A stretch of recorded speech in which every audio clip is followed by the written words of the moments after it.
con esto del ibuprofeno, ¿no estaba contraindicado el uso del ibuprofeno? No, que yo sepa, no. Al principio, bueno, se decía que había que tomar paracetamol, pero como antitérmico y analgésico. Hubo bastante desconcierto al principio. Por ejemplo, se Claro, decía que en Alapril, que lo toman la mayoría de los hipertensos, sí. era un facilitador, digamos, del avance de la enfermedad hacia a una situación de gravedad. Y eso fue totalmente descartado después. Y hubo algunos comunicados de instituciones de alta calidad científica que dijeron que de ninguna manera los hipertensos tenían que suspender en Alapril. En fin, Claro, porque era peor la suspensión. claro, exactamente. Y bueno, y así estamos. Yo creo que hay que esperar, ¿viste? Que la ciencia. Porque a lo mejor, ¿quién te dice que antes de que aparecer la vacuna por ahí no aparezca? Porque también se está trabajando en eso. Un agente que mate al virus, un antiviral, como ocurrió con otras enfermedades virales, Sí, eh, que, como el realmente, SIDA. que realmente surta efecto y permita por lo menos curar o evitar que muchos pacientes pasen a una situación de gravedad. Es lo que pasó, por ejemplo, con el SIDA. El SIDA, ustedes, empezó en el año 81, ya hace 40 años. Cambió costumbres de tipo sexual, hábitos de todo tipo al principio. Me acuerdo que una vez un periodista me hizo un reportaje en ese sentido. Yo en ese momento creo que estaba a cargo, no sé si era el director de Lucar Roldán o estaba a cargo del departamento de epidemiología en la subsecretaría. Y un periodista me quedó grabado para siempre, me preguntó qué medidas de prevención había. Bueno, entonces una de las medidas que salió en la charla fue el uso del preservativo. Y el periodista me dijo, pero ¿cómo, doctor? ¿Volver a esa antigüedad? Mm. Claro, hacía muchos años que el preservativo ya no se utilizaba, prácticamente desde que había aparecido la pastilla, digamos, para las mujeres. Y hubo que volver a esa antigüedad. Y nunca pasaron 40 años desde que se descubrió el virus del SIDA, nunca apareció una vacuna. Se trabajó intensamente, se la buscó, pero no se la logró. ¿Pero qué se logró? Se logró descubrir medicamentos antirretrovirales que son muy efectivos. Hay una serie de protocolos según la edad, según el sexo, pero hay como 20 o 30 medicamentos antirretrovirales que le permiten a una persona infectada con el VIH mantenerse prácticamente sano toda la vida, pero siempre tomando el medicamento o los medicamentos. ¿Por qué? Porque si dejan de tomar el medicamento, el virus reaparece de inmediato. El virus no, está escondido en el organismo, bloqueado totalmente por el tratamiento, pero si lo interrumpen, el virus emerge nuevamente y esa persona tiene el destino que tenía cualquier persona antes de que aparecieran estos antibióticos, ¿no? Y bueno, hubo que aprender a convivir con el SIDA también y las personas que se infectaron a tratarse además tiene la ventaja de que las personas que se tratan prácticamente dejan de ser contagiantes. Entonces en el mundo está disminuyendo la prevalencia, la incidencia del HIV, justamente primero por los cuidados y en segundo lugar porque los pacientes, las personas que reciben el tratamiento dejan de ser contagiantes prácticamente en el 100%. Son avances de la ciencia que demoran mucho tiempo, muchos años. Yo no recuerdo ahora exactamente cuándo se lograron descubrir los antirretrovirales efectivos para el SIDA, pero hace por lo menos, debe ser 25 años, una cosa así. Es decir que los primeros Y lo 10 que años se pasa es que los morían todos. primeros tratamientos eran terribles. Claro, en los primeros años se morían todos los infectados, al cabo de 2 años, 3 años se morían. La Sí. tasa de mortalidad por SIDA era altísima. Ahora ha disminuido por este motivo que comentamos. Y hay otras cosas que se nos vienen, se van a venir seguro. El dengue en Argentina prácticamente no existía hasta los años 90.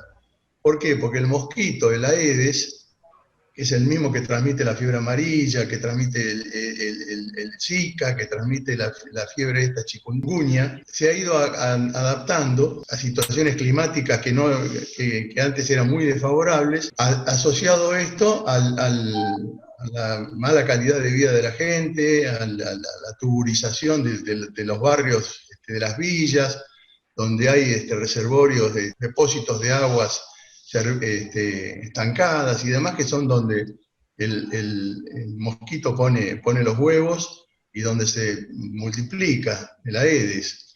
Y en poco tiempo el Aedes entró por el norte, que tenía un clima así subtropical, pero fue bajando y ahora es moneda corriente en la capital federal, por ejemplo. Tengo un amigo, un abogado de buen nivel de vida, que se enfermó de dengue. Probablemente dentro de unos años lo tengamos también entre nosotros en la Patagonia, porque el mosquito se va adaptando y va bajando cada vez más, asociado a ese tema digamos, del medio ambiente que le resulta favorable. Y después apareció el Zika, otro virus que aparentemente era benigno porque producía un cuadro gripal, parecía no tener mayor trascendencia, pero con el correr del tiempo, al poco tiempo se comprobó que las mujeres que eran contagiadas durante su embarazo, especialmente en los primeros 3 o 4 meses, tenían chicos con graves problemas neurológicos. El más grave de todos, la microcefalia. Así que las cosas se van empeorando con relación a los virus. Por ejemplo, para la fiebre amarilla se descubrió una vacuna altamente efectiva, también transmitida por el dengue, por el Aedes, la fiebre amarilla. Hay una vacuna, prácticamente el efecto dura toda la vida, pero para el dengue y estas otras todavía no tenemos, se están estudiando también vacunas, pero no las tenemos. Así que la lucha contra los virus es una lucha de siempre, ¿no? de toda la humanidad. El mayor éxito que tuvo la salud en materia de erradicar enfermedades fue la viruela, que se erradicó por completo del mundo mediante la vacunación, un programa masivo, coordinado entre todos los países del mundo, que lograron erradicar el virus. El virus de la viruela no existe más, por eso no hay que vacunarse. Existe solamente en un par de laboratorios, yo en este momento no recuerdo, creo que uno está en Rusia y otro está en Estados Unidos, si mal no recuerdo. En el Instituto de Enfermedades Tropicales de Londres. Ahí quedaron en resguardo algunos virus, por si es necesario volver a hacer la vacuna.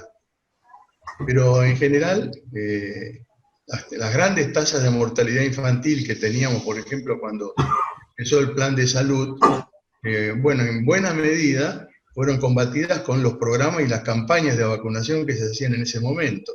Claro. Y así empezó a disminuir dramáticamente, por ejemplo, el sarampión, que mataba en el año 68 y en el año 70, hubieron 2 epidemias que produjeron un alto número de muertes de chicos enfermos de sarampión. La vacuna vino a solucionar esos problemas. Y van apareciendo cosas, el cólera en América no había casos de cólera desde el siglo XIX.